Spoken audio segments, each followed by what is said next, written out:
那我们今天就是邀请到中区的王公瑾医师来帮我们介绍怎么样用 GEM 来更优化我们的一些常常使用的一些 prompt。好，再欢迎公瑾，谢谢。好，那非常谢谢大家今天来参加今天的分享哦。那今天要跟大家分享的就是从 Gemini 到 James， 那希望说大家都可以打造出适合自己使用的 AI 工作助手。那我们今天最主要是要讲3件事，第一件事情就是 Gemini 跟 James 到底有什么差别。那第二个就是因为 James 呢，你一点进去，那它会有很多栏位需要去做填写。那其实在填写的过程，就是看到那个栏位那么多，可能就会想说啊，不要用了，好麻烦。那今天就是要跟大家介绍一下说，那这个 GEM 的说明要怎么写，那会让 James 更能产出我们想要的东西。那第3个就是要知道说 James 到现在还有哪些限制，那我们需要它产出来的东西，我们需要去做哪一些的判断这样子。好，那James 呢，它的好处就是说，我们Gemini 有时候我们在跟他聊天的时候，例如我们跟他讲说，我们想要检查这一份简报。那每一次开新的简报，我们都要重新再跟他说一次，说，我们这个简报的对象是一般民众，那你不要自己脑补，那你要帮我检查数字跟来源对不对？那最后要整理成表格这样子。那一旦你漏了任何一句说明后，那 Gemini 可能就会自行发挥自己的创意。那有时候这个创意很好，但是有时候这些创意就会让人蛮想翻桌的。那所以呢，如果说你的手上有一些重复的任务，例如说这个任务可能每周就要重复一次，每个月要重复一次，那它重复超过3次之后，其实你就可以把它写成是一个 Gems， 那之后呢就会比较好去做使用这样子。那其实 James 呢，它后面的 model 呢还是 Gemini 的 model， 所以虽然说它改了名字，但是它并不是这样子就会变得比较聪明这样子。那我们可以分辨的方式是说 Gemini 它比较像是一个通用型助手，那它适合每一次提供不一样的问题跟规划，那适合一次性的任务，例如说我们在回 email， 可能每一次回的对象不一样，内容也不一样，那这个时候就适合用 Gemini 来领 email 的草稿。那 James 比较像是你有重复的任务呢，那你就给他一个使用说明，那之后在做相同类似的任务的时候，那他就会遵照一定的流程下去做这样子。好，那一般的 Gemini 呢，就是比较像是那种临时资源工啦。那每次你教他做事，你就要重新说明说需要他做什么事情这样子。那 James 就比较像完成之前训练的一个员工，那他看过你的 SOP 跟范例，那所以他产出的东西也比较会符合你的需求。那刚刚有提过，就是如果同一套规则你已经跟他讲过3次以上，那其实你就可以考虑把它做成是一个 James 这样子。好，那所以呢，刚刚提到3次，就是会重复执行，那有一个固定的判断标准，像是说有相同的资料来源，那你的格式输出要一样，那需要参考相同的文件啊，像是 SOP 啊，或是一些优良范例的话，那这个东西都可以考虑把它做成 Gemini 的 Gem。那我们常见的例子就像说你要去审查一份简报啊，前后数字对不对啊，有没有互相矛盾的地方啊，那或者是说会议记录每一次它的重点整理呢都有一定的格式的话，那这个其实也适合做成 Gem。那再来就是一些资料品质，就是你在做一些资料分析的时候，那你会希望说你的母数啊，你的分析方式啊是一致的话，那这个也可以把它做成 Gems。好，那建立 Gems 的大概就是6个步骤啦。那第一个就是当然就是点进去嘛。那第二个就是你要帮它取一个名称，就是你这个 Gems 是拿来做什么的，例如简报小帮手啊，资料分析小帮手，除错小帮手这类的。那不要一开始就偷懒，我说取小帮手1、小帮手2、小帮手3，那最后你就不知道这个小帮手到底是拿来干嘛的这样子。那再来第3个最重要的就是你要去撰写使用说明啦。那这个使用说明大概就是这整个 Gems 的整个核心，就像它的脑袋一样，所以这一块我们等一下会特别拿出来讲。那第4个，如果你有需要你有一些可以让 German 来参考的文件的话，那就是把它加进去。那这个加入的文件，例如说第一就是可能法规规范呐，或者是说你觉得优良的范例呀、那些的都可以把它加入下面的参考文件。那第五个就是我们把 James 建立好之后，那其实你要看它到底合不合用。那所以你要拿一些真实案例，然后去做一些预览。那在这个预览的过程当中呢，你觉得去看看说，有使用说明有没有需要去做调整的。那第六个就是修正之后把它储存起来。那这个 James 就是你以后可以常常去做使用的一个东西。好，那James 的使用说明，那跟本次任务的指令到底是差在哪里？就是它这个使用说明比较像是一个 SOP 啦，就是说你要它去扮演怎样的角色，那你在使用的时候，你的流程是什么？那它不能去做什么？输出格式是什么？那每次更新的东西就是你这个你这次的任务的一些比较细部的部分，例如说，如果我是要请他去检查我的简报的话，那因为我每一次简报的对象都不一样，那所以我就必须要把这个对象呢放在这一次任务的指令里面。好，那好用的卷说明大概是分6个部分。那第一个就是角色，第二个是任务，第三是流程，第四标准，第五哪些是不要做禁止，第六是格式，就是结果要用什么东西来输出。那看了6项，你可能就会说王医师这个好难，我可不可以就不要用了，写一个使用说明还要那么复杂这样子？但是就是要告诉大家一个好消息啦，就是其实你最重要的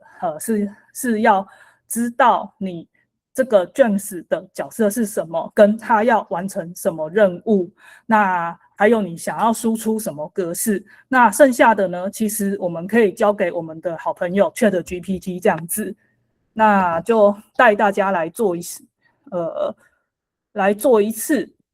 都。嗯，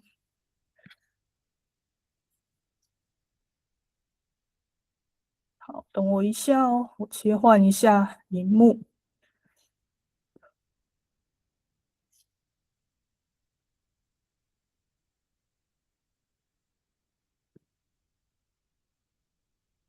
好，那大家应该就有看到我这个ChatGPT 的画面了。那刚刚就是有提到说，我们可以请出我们的好朋友来，那给他下的指令就是说，像我这一次就是要做出一个简报检查的 James， 所以我就跟 ChatGPT 讲说，我想要做一个确认简报正确性的 James， 那帮我写大概1000到1200字的使用说明，然后而且输出成可以直接贴上的版本这样子。那其实我们需要做的事情就是我们只要去确认说 ChatGPT 帮我们生出来的这个使用说明呢，到底合不合乎我们的需求，这其实是我们唯一需要做的事情啊。因为你可以看到我们刚刚提到的6点，就是说角色啊，然后要做什么任务啊，流程啊，不要做什么啊，然后输出格式是什么啊。那其实我们就再确认一次。那他说你是一位简报正确性审查助理 ，OK， 有角色了。那主要任务就是协助使用者的进行这些简报的确认 ，OK。那再来就是你可以看它的流程是不是你想要的流程。那最后就是它的输出是怎么输出这样子。那如果你觉得有需要调整的，你就是去调整这一段它给你的使用说明。那如果你都觉得 OK 的话，那我们就切到我们的那个Gemini 那边去。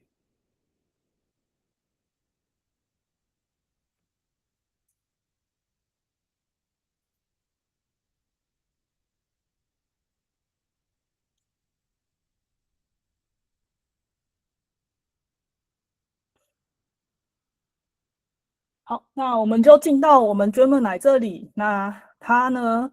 它好像有改版，看一下，开启测栏，对，然后在开启测栏之后，这边就是有一个卷，我们把它点进去。那点进去之后呢，就会看到说它有一些人家已经建立好的卷子。那如果你觉得说这个目标是你想要的目的的话，其实你也可以用其他人建立的。那如果说你觉得这些都不合用的话，那我们就来建立自己的小帮手。那我们的卷呢，就是点下去之后，就给它一个名称，像是我刚刚讲过，它是一个要帮我确认简报的，我就叫它简报小帮手。嘿，那我们就来说明说，就是这其实是给自己看的啦，就是说我这个简报小帮手到底是帮我要做什么事情？那我就说帮我确认简报正确性。好。那使用说明呢，就把刚刚 ChatGPT 帮我们生出来的东西贴上去。嘿，那如果说你有一些你觉得做得好的简报范例啊，那些其实你就是可以把它加进去，然后给它做参考这样子。那一开始呢，你可以就是把就是可以在这边，然后开始问Gemini一些简单的问题，那确认说这个使用说明真的是可以帮助到你这个样子。好，那我们先切回投影片。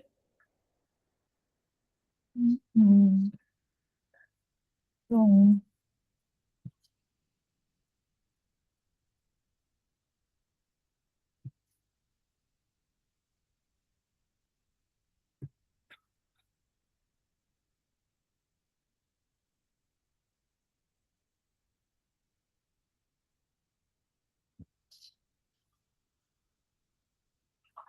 哦，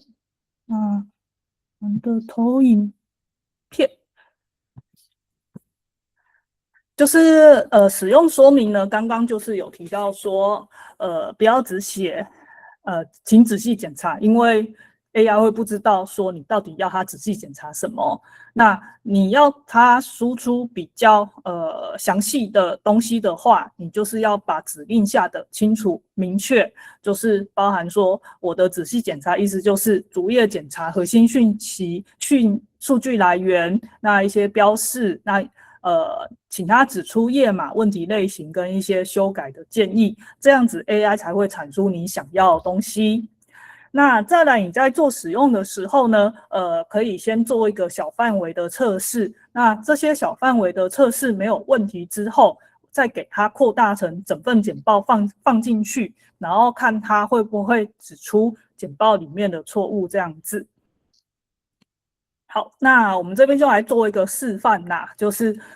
这一张简报哪边有问题？嘿，那我们来看看我们刚刚建立的Gemini 呢，刚刚建立的 Gem 有没有办法把错误挑出来这个样子？那我们就把它做一个截图，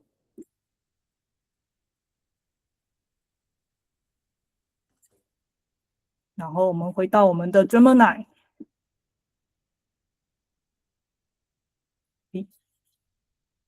他不是很想让我做，等一下哦。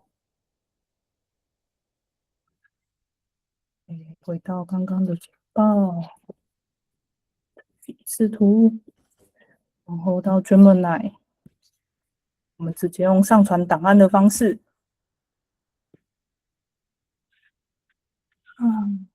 Screenshot， 好，那我们给他下指令，帮我看这张简报有没有问题 ？OK，Go。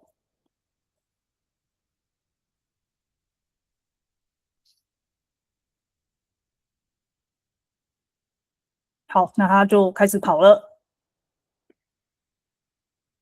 好，那他在回答的时候呢，我们其实就可以先去做其他的事情，然后等他回答完这个样子。好，我们等他一下，我们先回到我们的正题。好，那我们其实预期他会抓出3个问题来啦。第一个就是我们刚才提到说，疫苗可以降低50%的风险，但是它没有一个基准的风险啦。那所以我们不知道说到底是从多少降到多少这样子。那再来，它把相对风险跟绝对风险给混淆了。那降低50不等于每2个人就会有1个人受益。那再来，没有一些证据范围啦。那所以他应该要把这3个问题抓出来这样子。好，那我们来看一下 Gemini 忙完了没？好，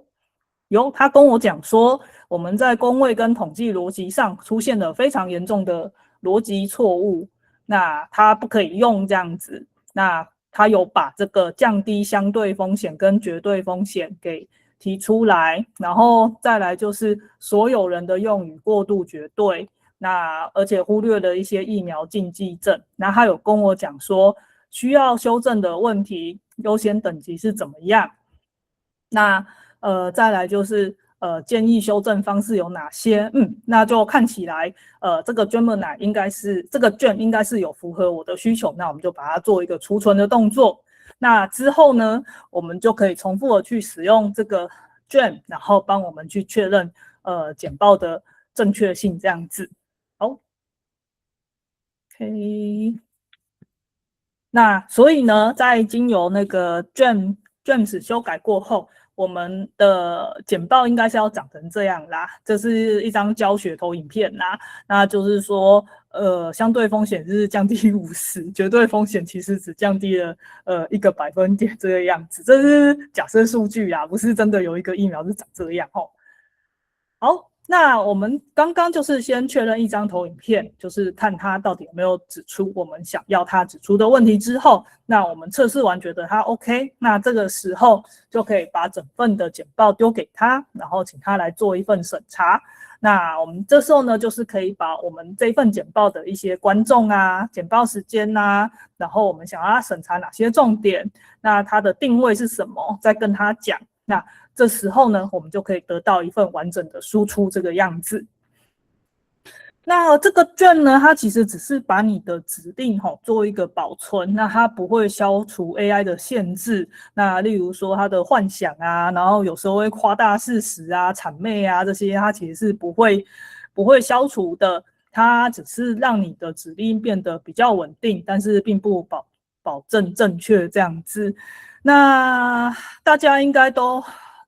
最近都有看过这些图啦，就是当你在用了 ChatGPT、Cloud 跟 Gemini 之后，你就会觉得它好像除了每天跟你讲早安之外，其他的技能相较于其他2家真的是比不上这样子。那但是因为毕竟它的订阅就很便宜啊，那所以我们就来想一些方法，可不可以让它达到最大的效能啊？那我们可以用的方式就是使用叫做指令工程啊，英文叫做 prompt engineering， 就是我们尽量把我们的需求说清楚，跟他说清楚，然后让他可以做最好的产出这样子。那所以呢，就是当我们在做这个，在不管是用 Gem 或者是跟 Gemini 做问答的时候，如果你觉得他常常会有一些幻觉，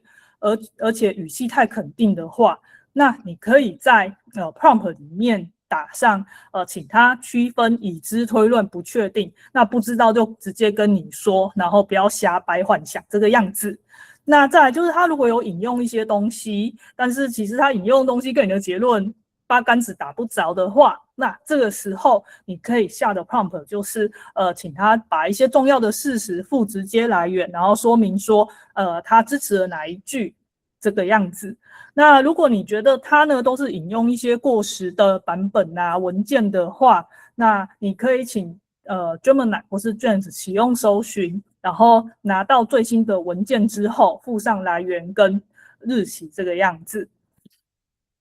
那再来 Gemini 还有另外一个限制，就是它在那个长文件语气跟图片判读也是有一定的限制。那像那个长文的话那因为那个 AI 的那个注意力是有限的啦。那虽然 Gemini 它号称可以读很长的文章，但是你把它弄进去，你把它载入之后呢，你会发现其实它很长，就是只读了这个长文的头跟尾，然后中间的重点都没有摘要出来这个样子。那这时候你可以改善的第一个，如果是用人工的方式的话，你觉得每一页都很重要，那你可能可以把一个长的 PDF 给它拆成小份的，例如一张可能30页的 PDF， 你给它拆成，就是就每一个段落可能一个段落拆成3到4页，然后再分别给它输进去。那或者是你可以把 PDF 载入进去之后，请他先列这个 PDF 的架构跟页码，然后再一段一段的去做处理，这样子。那再来就是 Gemini 的语气啊，最近就发现说它还蛮常，就是蛮谄媚的啦。那其实我们是想要产出一个比较专业的东西的话，那你就是prompt 的，你就是跟他讲说你的读者是谁，那你希望用比较专业的语气下去生成回答。那再来你想要多少，你的长度想要多少个字，那再来你不希望他的回答是用什么方式来做回答这个样子。那再来图片吼，这个就是会比较麻烦的部分啦，因为它需要用到 OCR 的工具，那所以它有时候会看错图例栏位或者是很小的字，它其实是没有办法分辨出来的。那所以当你把图给他的时候，你可以请他先描述看得到的内容，那请他输出这些东西之后，然后你再去做一些校正，然后请他说，如果他看不懂的，他就不要乱猜这个样子。那这就是改善一些那个 Gemini 的限制的方式。那但是呢，其实有一些风险呢，你还是不能只靠 prompt 解决啦。那像是一些重要的数据啊、政策文献引用，你一定要去打开看，就是他引的那个东西到底是不是真的。那再来就是它输出的格式正确，并不是代表说它的内容一定正确啦。那如果说有一些很重要的数字，那这些数字的计算跟栏位还是需要人工去做审查这样子。那再来就是要确认一下能不能上传一些个资跟敏感的资料到 AI 上面去。好，所以呢，在正式使用之前呢，我们就是做一个5点检查啦，就是在公卫简报审查这一部分，就是我们的目的与目标读者清不清楚？那我们在制作这个 GEM 的时候，那个使用说明里面的角色、流程跟禁止事项这些，我们有没有把它放进去？那再来输出格式哈，因为有时候 AI 很喜欢用一些什么 MD 档啊那一类，其实对人来讲是一个不太直觉的格式啦。那其实你可以叫他说，我想要输出 HTML 档，那这时候他就会生出一个美美的网页，那你再去看，心情就会比较愉悦这个样子。那再来就是我这个卷子，我们用一些正常啊、错误啊，或者是边界案例去做测试这样子。那其实最重要还是 human in loop 啦，就是这个 AI 做出来的东西，那我必须要去看它产出的结论是不是正确的这样子。好，那所以今天这一堂30分钟的课呢，就是要跟大家讲说这个GEM 它是一个保存工作方式的工具，那它不是重新训练 AI， 就是 GEM 它背后的模型其实跟 Gemini 是一模一样的，所以它不会因为名字变短就变聪明这个样子。那再来呢，虽然GEM 的点进去建立卷点进去之后，它的设定流程有一点复杂，但是呢，其实我们可以借助我们的好朋友 ChatGPT， 那去生出使用说明来。那我们要做的事情呢，只是去查核说这个使用说明是不是我们真的想要的。那在经过修改之后，你再把它放进 GEM 的使用说明，那就可以产出一个自己的 AI 小帮手来。那再来呢，就是一定都会提醒的啦，就是这些 AI 工具啊，其实只是帮忙做第一轮的审查啦，那最后还是要有人来查证它输出的结果是不是正确的。好，那我今天的分享就到这边，那请问大家有没有问题？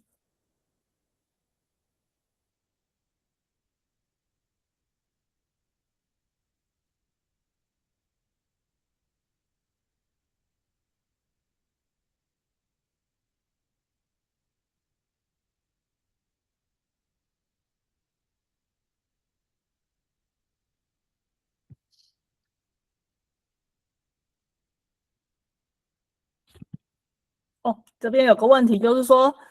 使用说明用 ChatGPT 产的原因，不能用 Gemini 产吗？因为目前用起来吼，我觉得 ChatGPT 它在做这种使用说明的产出吼，它的表现是比 Gemini 好啦。那如果说您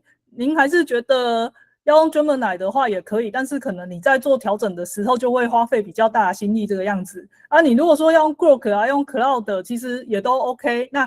重点就是说要它那个使用说明要有刚刚我们讲的那6项6项条件这样子。